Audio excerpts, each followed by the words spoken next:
آپ تینوں سے ہی ویسے میری ایک اپنی اپنی رائے آپ دے سکتے ہیں. آج کے زمانے میں ہم چونکہ آج بات کر رہے تھے جو خواتین کی گواہی کو آدھا مانا جاتا ہے، چونکہ اس پہ کافی پچھلے دنوں شور شرابہ ہوا اور اسلام کے حوالے سے کافی اس پہ بات آئی. سو میں بھی یہی سوچا تھا کہ میں نے کہا نہیں، اس پہ بالکل بات ہونی چاہیے.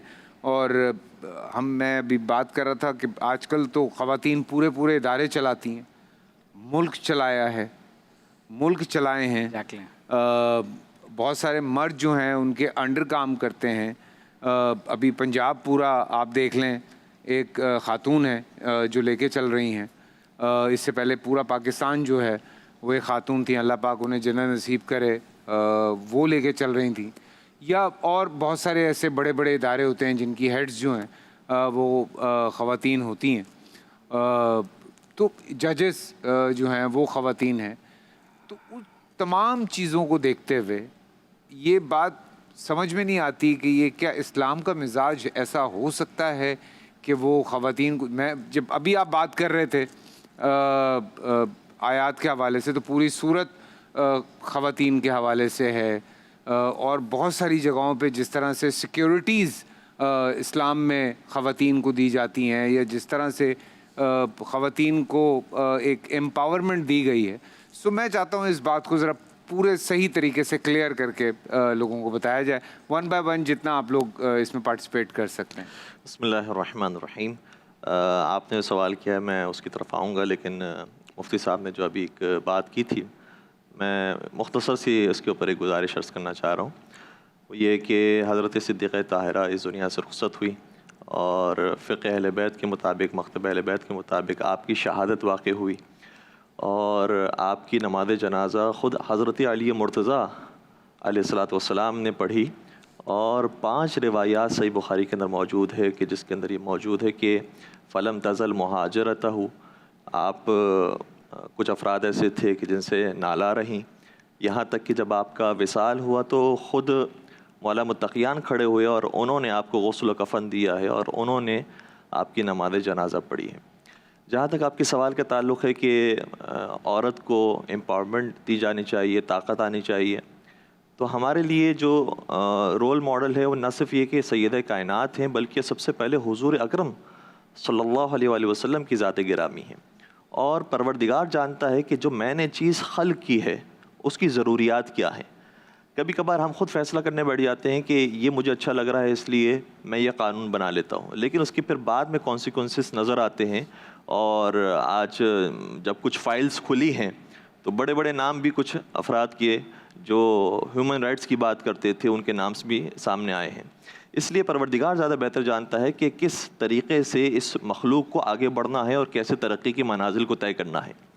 ہم جب خاتون کی بات کرتے ہیں تو مرد کو بالکل فراموش کر جاتے ہیں، اور یہ سمجھتے ہیں کہ ہر مقام پر اسلام نے مرد کو برتری دی ہے خاتون کے اوپر، کہ مرد زیادہ حصہ لے گا، مرد زیادہ اپنا حصہ پائے گا، عورت کو جتنا کم سے کم ہو سکتا ہے اور دبایا جا سکتا ہے دبا دیا جائے. جبکہ کچھ معاملات کے اندر مرد کو کہا کہ نہ صرف یہ کہ تمہیں مال زیادہ خرچ کرنا ہے بلکہ جان بھی تمہیں دینی ہے. مجھے بتائیے اسلام نے کیا جہاد عورت پر واجب کیا ہے؟ جان کی بات ہے. وہاں عورت کو کہا آپ جہاد آپ پر ساقط ہے، آپ گھر میں بیٹھیں، آپ اپنی جان بچائیں، آپ سکون سے رہیں. مرد کو کہا تم پر واجب ہے، تم اپنی جان دینے کے لیے جاؤ. تو کوئی وہاں پر آواز بلند کرتا ہے مردوں کے لیے کہ یہ کیا قانون ہے کہ مرد جائے جان دینے کے لیے، عورت نہ جائے جان دینے کے لیے. تو جان تک کی بات آ جاتی ہے تو اس میں مرد کو واجب قرار دیا کہ وہ جہاد کے لیے جائے. اسی طریقے سے مال کی جب بات آتی ہے تب بھی کہا کہ مرد کو یہ حکم دیا ہے کہ تم مال خرچ کرو، عورت کو صرف مال وصول کرنا ہے. مثال کے طور پر جب شادی کا معاملہ آتا ہے تو مہر کس کو ادا کرنا ہے؟ مرد کو ادا کرنا ہے. کیوں وہاں پر برابری کی بات نہیں کی جاتی کہ اگر مرد کچھ دے رہا ہے تو پھر عورت کے اوپر بھی واجب ہے کہ وہ بھی کچھ دے؟ نہیں، اسلام تو وہاں پر یہ کہہ رہا ہے کہ عورت کو کچھ نہیں دینا، جو دینا ہے سب کو سب مرد کو دینا ہے. تو بہت سارے، بلکہ اسلام کے جتنے بھی مالی واجبات ہیں اور جتنے بھی جانی واجبات ہیں سب میں کہا مرد کو قربانی دینی ہے، اس کو آگے بڑھنا ہے. کچھ چیزیں ایسی ہیں کہ جس کی وجہ سے عورت کو کہا گیا کہ ہاں ان معاملات کے اندر عورت ایسی ہے کہ جس کی گواہی مثال کے طور پر عادی ہے، یا عورت ایسی ہے کہ جس کو ان معاملات کے اندر آگے نہیں آنا چاہیے. وہ کیوں؟ اس لیے کیونکہ اگر عورت ان معاملات کے اندر آگے آئی، ایک باقاعدہ اس کے اوپر ڈاکیومنٹری بنی ہے کہ اگر ایک نامحرم مرد ایک نامحرم عورت کو دیکھتا ہے تو مرد کے اندر کیا تاثرات پیدا ہوتے ہیں، اور عورت جب دیکھتی ہے تو اس کے اندر کیا تاثرات پیدا ہوتے ہیں۔ تو اس ڈاکیومنٹری کا جو کروڑوں لوگوں کے اوپر یا لاکھوں لوگوں کے اوپر ریسرچ کرنے کے بعد بنی ہے، کہ اگر مرد سے سوال کیا جائے کہ تمہارے اندر پہلا کیا خیال پیدا ہوا اس عورت کو دیکھ کر، تو وہ سب سے پہلے کہے گا کہ وہی شادی والا خیال، وہ جنسی رابطے والا خیال، وہ خیال سب سے زیادہ پہلے پیدا ہوا۔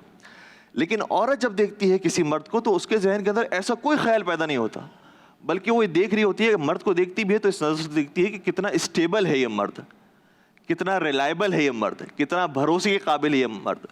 تو عورت کی نگاہ وہ جنسی معاملات کی طرف نہیں ہے جتنا مرد کی نگاہ ہے۔ اس لیے عورت کو کہا گیا کہ آپ اپنے کمرے کے اندر رہیں، آپ اپنے گھر کے اندر رہیں، اگر آپ نکلیں گی تو 10 مردوں کی نگاہیں آپ کے اوپر آئے گی، اور مطلب آپ ان کے معاملات نزدیک کی وجہ آدھی سے۔ ہی گواہی ہے، جی، آپ کے نزدیک آدھی ہی گواہی ہے؟ یہ قرآن کا حکم ہے۔ قرآن کا حکم ہے کہ اگر کسی معاملے کے اندر جیسے قتل ہے، 2 گواہ اگر مرد بنتے ہیں تو مرد 2 گواہی ان کی کافی ہے، لیکن اگر عورت گواہی دینے کے لیے آ رہی ہے تو 4 عورتوں کی گواہی ہے۔ اب اس کے اندر بھی دیکھیے گا معاملہ کیا ہے۔ اگر خدا نخواستہ کوئی قتل ہو رہا ہے تو جو دیکھنے والے لوگ ہیں گواہ، ان سب پر ضروری ہو جاتا ہے اور واجب ہو جاتا ہے کہ وہ قاتل کی نشاندہی کریں اور گواہی دیں جا کر عدالت کے اندر کہ یہاں پر فلاں شخص نے قتل کیا ہے اور ہم نے خود اپنی آنکھوں سے دیکھا ہے۔ اب اگر عورت کے اوپر یہ واجب ہو جاتا تو کیا مطلب ہوتا کہ عورت جہاں جہاں ایسے جرم ہو رہے ہیں وہاں جائے کورٹ کے اندر، وہاں گھر سے باہر نکلے گواہی کے لیے جائے، تو اس کے لیے تو ایک اور ذمہ داری بڑھ جاتی ہے۔ خدا نے اس ذمہ داری کو کم کیا ہے کہ جب مرد موجود ہے تو مرد جا کر وہ گواہی دیں، عورت کو گواہی دینے کی ضرورت نہیں ہے۔ ٹھیک ہے، تو وہاں پر گویا ذمہ داری ہی لگائی گئی ہے مردوں کے اوپر، عورت کے اوپر ذمہ داری نہیں لگائی گئی کہ عورت اگر 4 ہوں گے تب جا کر وہ گواہی دے سکتی ہے، ورنہ اگر وہ 3 ہیں یا کم تعداد ہے تو اس کے اندر گواہی ان کو دینے کی ضرورت نہیں ہے۔ تو اس ذمہ داری سے بچانے کے لیے عورت کو کہا گیا کہ اگر آپ کی تعداد زیادہ ہوگی تو آپ کو گواہی کے لیے جانا ہے، ورنہ مرد 2 افراد بھی ہوں تب بھی گواہی کے لیے کافی ہے۔